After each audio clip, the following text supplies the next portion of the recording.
Apa yang disebut muntahan yaitu benda yang balik lagi ke mulut sesudah tadinya masuk ke dalam perut besar.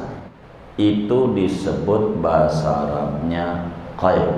Meskipun yang balik laginya bentuknya masih air, tidak ada isinya, itu juga sama disebut muntahan. Maka hukumnya najis. Bagaimana kalau bentuknya air yang udah masuk perut besar enggak berubah, enggak bau? Wa illam yataghayyar, meskipun tidak bau. Kalau itu bentuknya muntah-muntahan, maka agama hukumi najis. Ya Rabbi bil Mustafa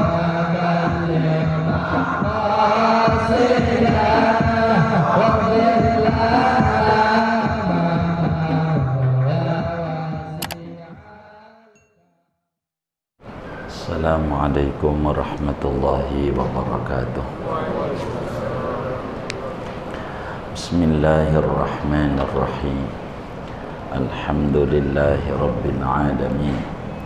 Wassalatu wassalamu ala sayyidina Muhammadin wa ala alihi wa sahbihi ajma'in. Amma ba'du, faqad qala al-imamul muallif rahimahullahu ta'ala wa nafa'ana bih wa bi barakati ulumih wa ghafara lahu wa li masyayikhihi wa li masyayikhina amin. Wa qai'i ma'idatin, wa qai'i ma'idatin, dan contohnya najis adalah muntahan dari perut besar. Betul ya? Halaman berapa? 74. Wa illam yataghayyar, dan meskipun tidak berubah oleh muntahan-muntahan itu. Wa huwa raji'u ba'dal wusuli lil ma'idati walau ma'an, yang namanya qaid artinya yaitu sesuatu yang kembali lagi dari mulut sesudah sampai ke perut besar, walaupun yaitu cairan. Amma raji'u qabla al-wusuli ilaiha yaqinan aw ihtimalan fala yakunu najisan wala mutanajjisan. Adapun sesuatu yang kembali ke mulut lagi sebelum sampai ke perut besar dengan yakin sebelum sampainya atau ragu-ragu, maka tidak ada oleh sesuatu yang kembali itu, yaitu hukumnya najis dan tidak pula mutanajis. Khilafan lil Qafali, berbeda pendapat bagi Imam Qafal. Wa afta syekhuna anna as-sabiyya idza betuliya bitatabu'il qai'i ufiya an sadi ummihi ad-dakhili fihi la an muqabbilihi aw mumasihi.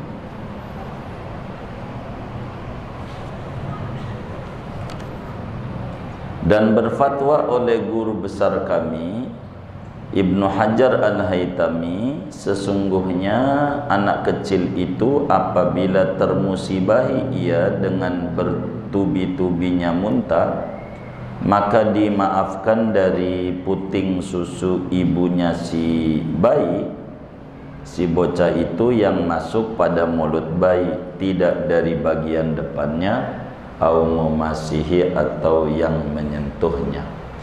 Wa kamiratin, dan seperti air dalam empedu. Walabani ghairi makulin, dan susu selain hewan yang dimakan dagingnya. Illal adamiyat, kecuali susu bangsa Adam. Wajurrati nahwi ba'irin, dan kunyahan gayeman seumpama unta. Ammal maniyu fatahirun, adapun mani maka yaitu hukumnya suci. Khilafan li Malikin, berbeda pendapat bagi Imam Malik. Wallahu a'lam, biar tidak panjang ya. Bapak-bapak dan ibu-ibu jamaah Masjid Al-Madinah Ciledug yang mulia, syukur kepada Allah, malam hari ini kita melanjutkan kajian Fathul Muin kita. Moga-moga dengan kita mengkaji ilmu fiqih ini, ibadah-ibadah kita walaupun banyak kekurangan di sana sini, moga diterima oleh Allah Subhanahu wa taala. Amin ya rabbal alamin. Kita masih membahas tentang najis, unsur-unsur yang dihukumi najis oleh agama.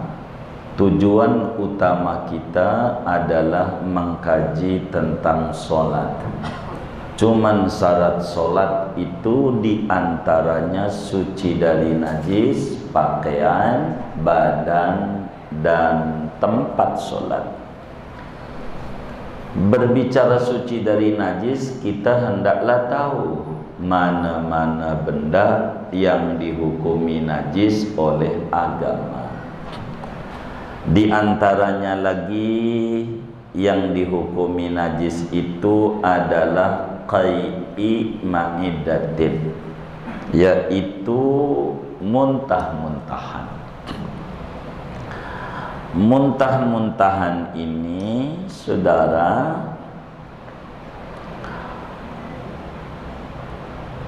apa hukumnya najis?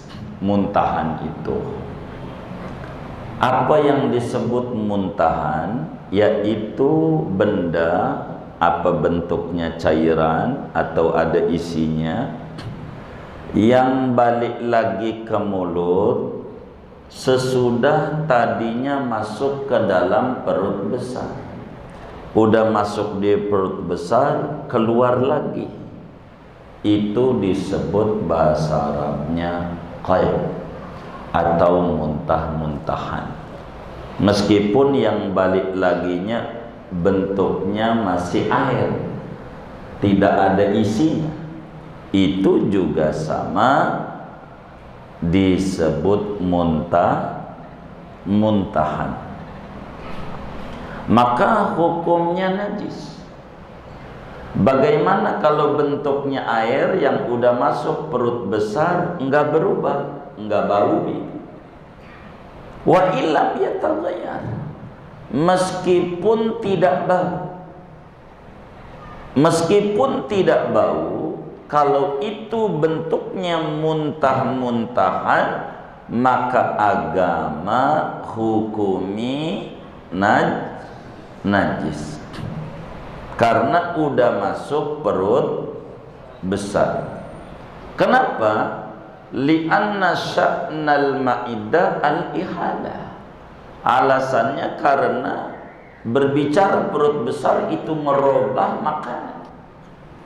Maka apa saja yang udah masuk perut besar, keluar lagi, itu menjadi najis, walaupun tadinya tidak najis makanan yang kita makan. Bagaimana kalau belum sampai perut besar, belum nyampe perut, baru nyampe kerongkongan, balik lagi? Nah, karena yang namanya muntah-muntahan itu adalah benda yang keluar ke mulut lagi sesudah masuk perut besar, maka benda yang keluar lagi sebelum masuk ke perut besar, maka hukumnya tentu tidak najis. Karena itu disebut di sini qai'i ma'idatin, muntah-muntahan dari perut besar. Kalau sumbernya belum dari perut besar, maka tidak dihukumi najis. juga tidak dihukumi mutanajis, tapi oleh agama dihukumi suci karena belum masuk perut besar. Kan kayak macam ingus, kayak macam mereak, itu kan tidak dari perut besar, dari sebatas dada, bukan di bawah dada. Itu tidak dihukumi oleh agama, dihukumi najis sebab belum nyampe perut besar. Menurut Imam Ibnu Hajar Al-Haytami, gurunya Fathul Muin ini, di dalam kitab Tuhfatul Muhtajnya, begitu juga Imam Khatib Syirbini di dalam kitab Mughnil Muhtajnya. Begitu. Berbeda dengan pandangan Imam Romli di dalam kitab Nihayatul Muhtaj.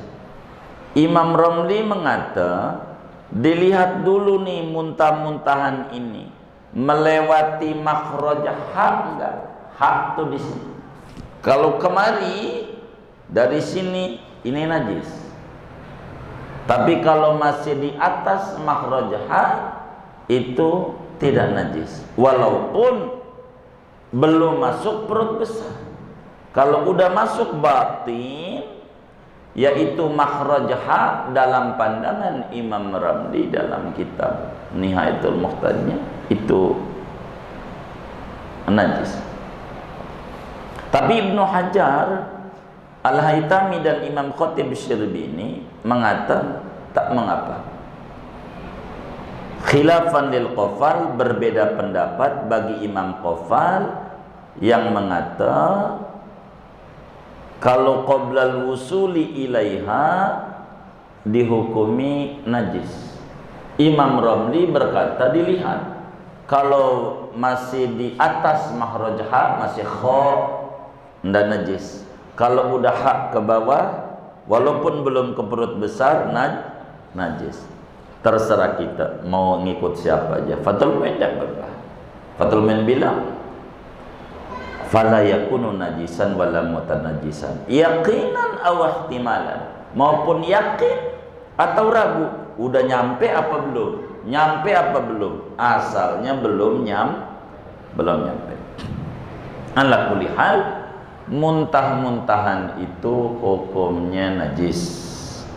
Itu hukum. Dari mana dalilnya muntah-muntahan ini najis? Sumber hukum itu ada 4: Quran, hadis, ijma', qiyas, yang disepakati dari madzhab 4. Dalilnya mana bahwa muntah-muntahan ini najis? Dalilnya adalah qiyas. Qiyas itu hujjah syar'iyah. Apa sih qiyas? Qiyas itu menyamakan hukum. Jadi apa sih qiyas? Qiyas itu adalah hamlu mas'alatin waqi'atin ghairi mansusin ala mas'alatin waqi'atin mansusin littifaqihima fil illah. Qiyas itu adalah menyamakan masalah yang terjadi yang tidak ada nas secara langsung tersurat dalam Al-Quran maupun hadis, disamakan dengan masalah yang ada nasnya dari Quran atau hadis disamakan karena ada kesamaan alasan, karena ada kesamaan alasan atau ilat, dalil. Itu disebut qiyas. Kalau bahasa kita apa namanya, waraqat yang kecil dari Imamul Haramain itu, qiyas itu adalah al-qiyasu huwa raddul far'i ilal asli li'illatin tajma'uhuma. Bahasanya begitu. Qiyas itu mengembalikan hukum cabang kepada hukum asli karena ada alasan yang menyamakan keduanya. Bahasa yang paling gampang adalah qiyas itu menyamakan sesuatu yang hukumnya tidak tersurat kepada sesuatu yang hukumnya tersurat, karena ada kesamaan alasan, karena ada kesamaan ilat, namanya disebut qiyas. Maka dari sana kalau ngomong qiyas, tentu rukunnya ada 4. Ada maqis, ada maqis alaih, ada ilat, ada hukum. Itu qiyas. Biar gampang, hukum yang tersurat itu urusan kencing. Kencing najis, udah kita tahu tuh, dalilnya banyak. Tanazzahu minal baul fa inna amata adzabil qabri minhu, udah kelewat banyak. Contohnya kencing, kencing najis, dalilnya udah diterangin pertemuan sebelumnya. Kenapa kencing itu najis? Karena kencing ini adalah kelebihan yang berubah pada dalam perut kita. Sesudah kita minum, ini adalah cairan lebih yang tidak bisa dikonsumsi untuk menjadi apa namanya tenaga dan lain sebagainya. Ini mah barang kotor yang berubah dalam perut. Itu kencing, itu begitu. Maka karena kencing ini ada di perut kita, maka kencing ini menjadi najis. Muntah-muntahan itu sama, ada dalam perut kita. Cuman keluarnya kencing dari sini, kalau muntahan dari sini, tapi sama-sama sumbernya dari perut besar. Maka yang disebut qiyas itu menyamakan muntah yang teks dalilnya tak tertera, tak tersurat, disamakan dengan kencing yang dalilnya tersurat, jelas banyak di kitab-kitab sahih. Karena ada kesamaan alasan.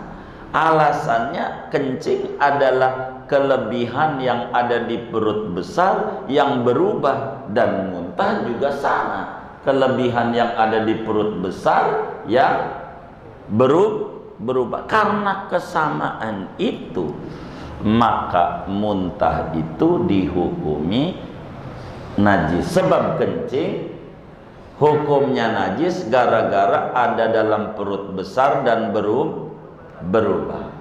Karena sama-sama itu, maka muntah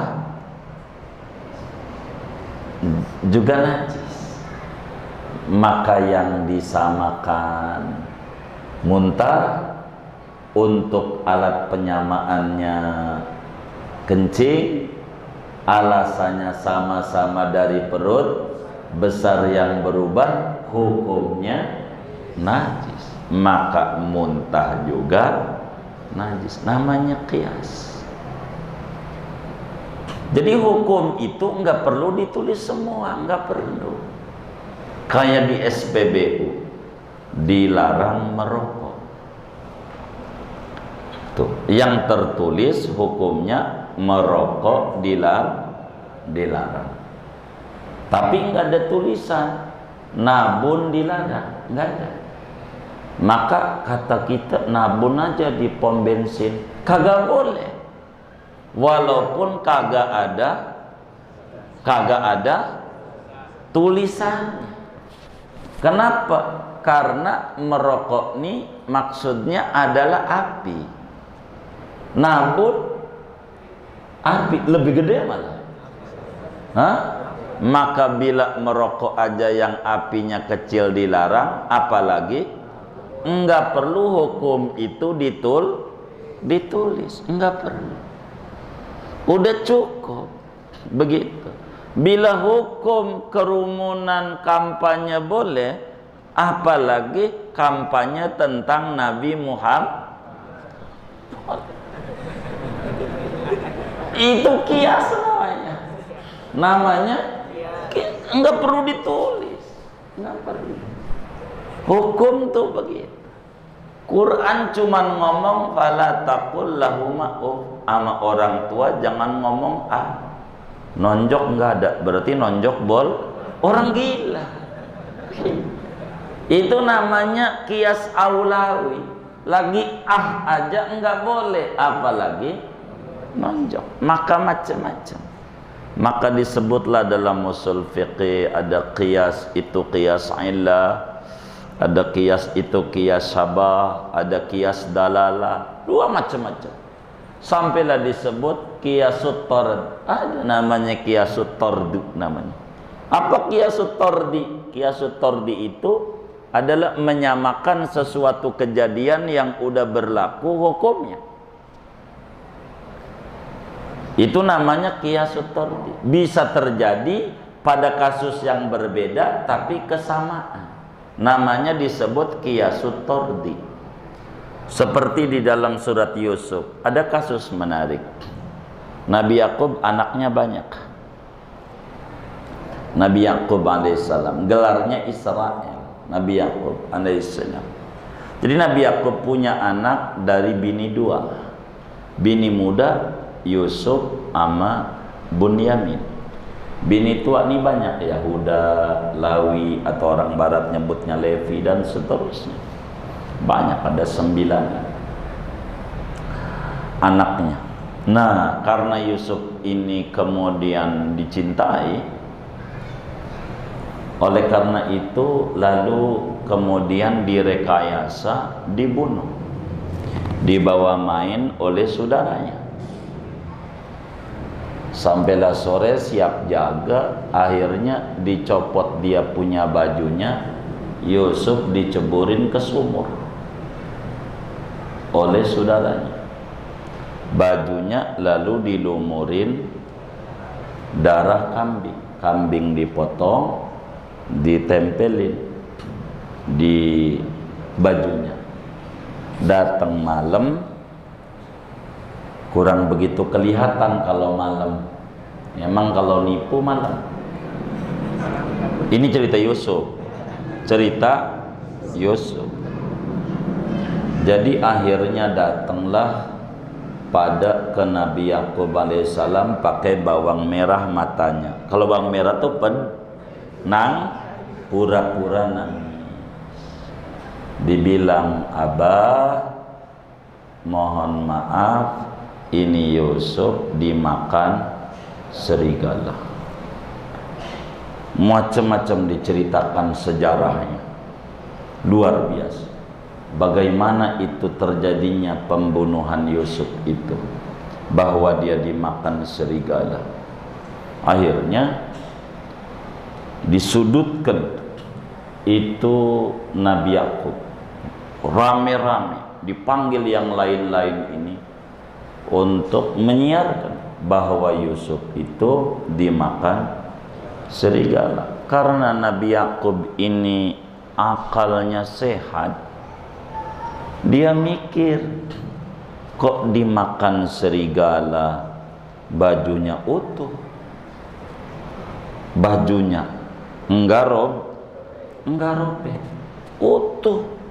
Robek dikit aja kagak. Nih bagaimana serigala makannya? Apa dicopotin dulu baru dimakan? Oh bagaimana? Enggak percaya.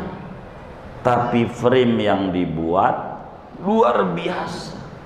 Rekayasa itu zaman dulu. Zaman sekarang juga sama. kawannya? Sekarang juga sama. Itu zaman dulu. Zaman dulu.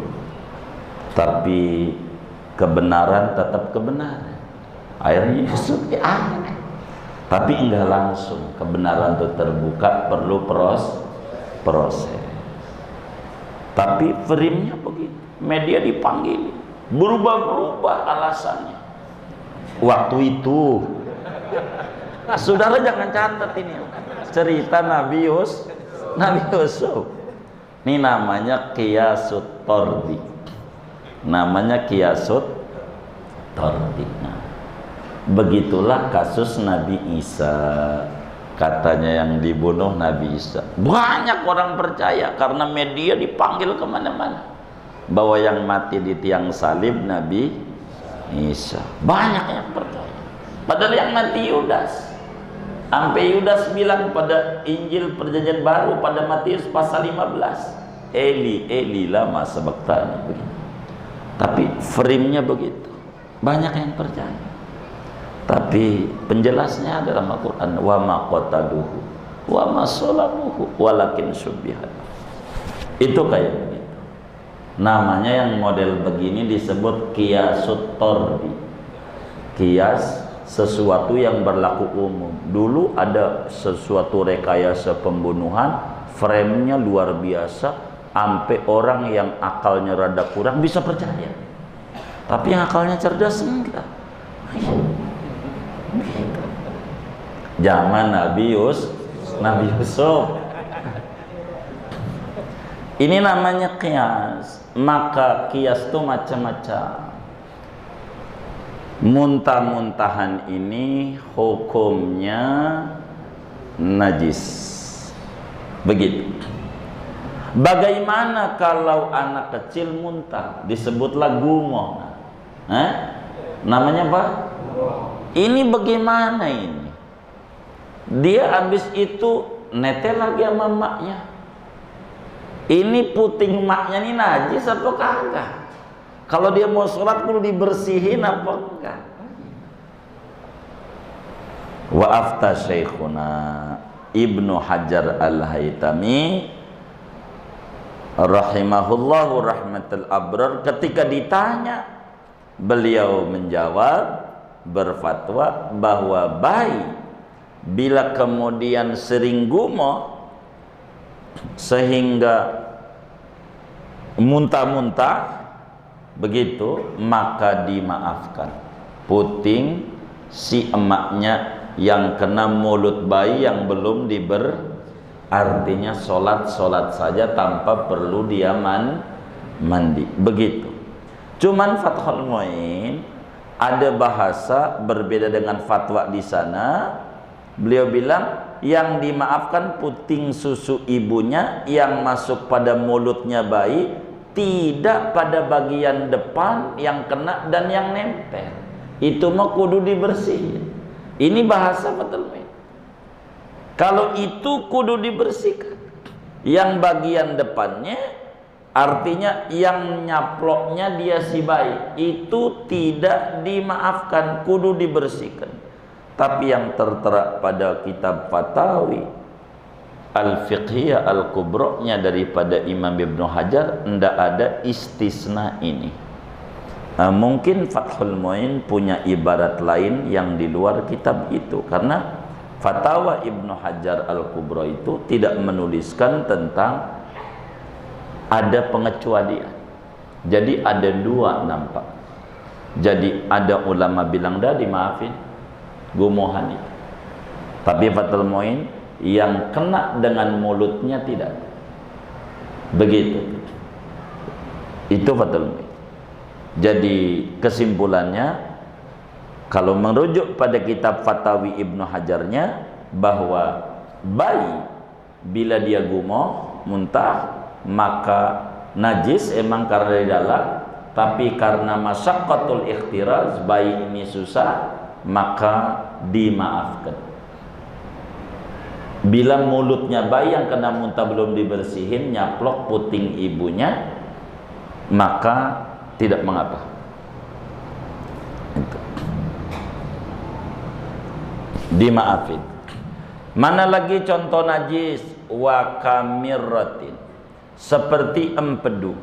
Itu cairan yang di dalam empedu itu najis, sama dengan muntahan, sama dengan kencing. Dalilnya kias semuanya. Tapi kulitnya nih, empedu nih, kulitnya ini tidak najis. Kulitnya, dalamnya itu yang najis.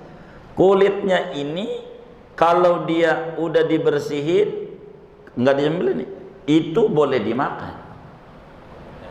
Iya, artinya yang penting jangan pecah.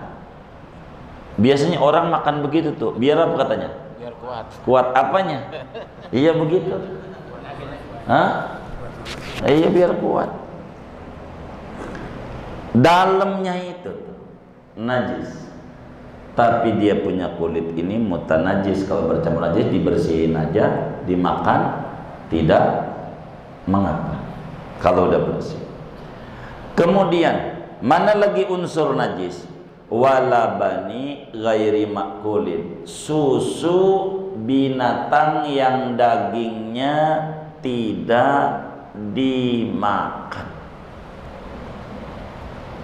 Susu kucing itu, kucing dagingnya tidak dimakan, maka susu kucing najis. Susu kucing itu najis. Begitu. Kenapa? Karena sama seperti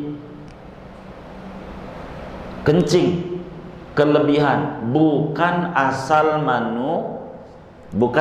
dari susu, maka dia sama dengan dagingnya. Daging kucing itu haram, maka susunya juga haram. Kalau kuda hukumnya halal dimakan, maka susu kuda boleh diminum. Susu kuda liar boleh, tapi yang tulisannya kuda liar itu bukan kuda liar, kuda jinak. Kalau liar susah ditangkapnya, itu mah tulisan aja. Tapi susu kuda nih boleh. Susu kambing sekarang banyak orang dagang susu kambing, sambing ketawa. Iya begitu dah. Boleh dah.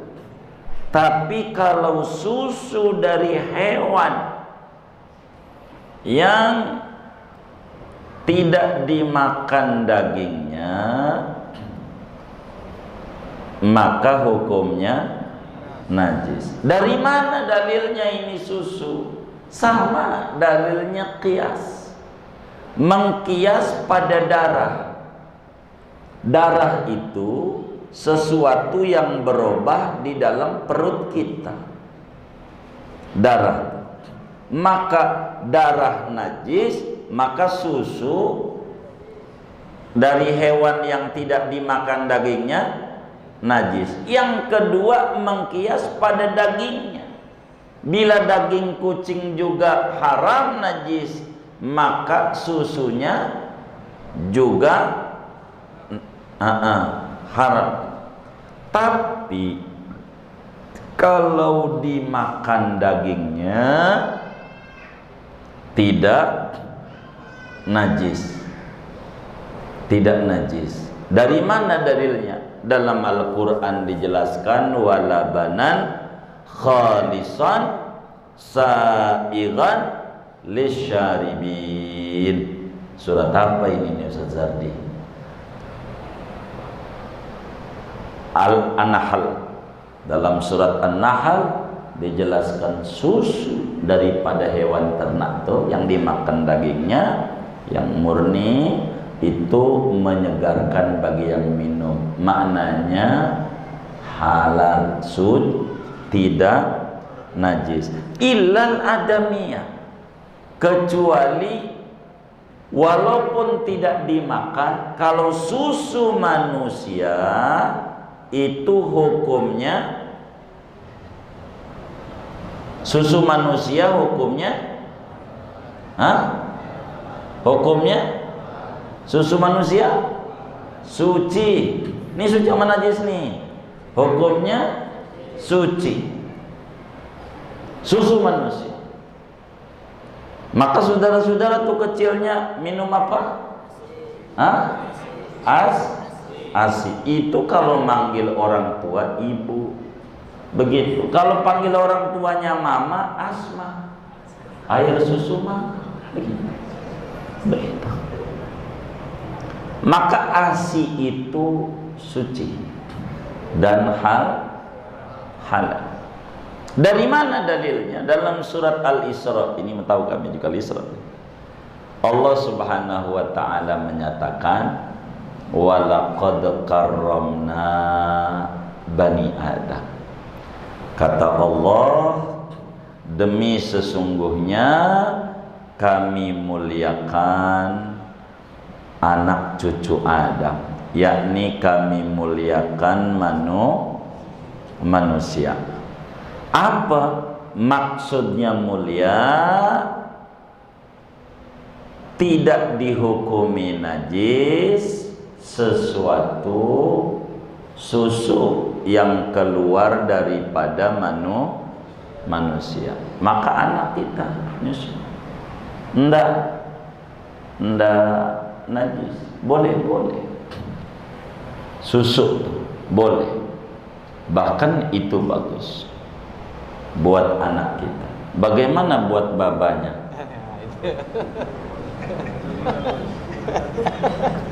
Jangan dicatat.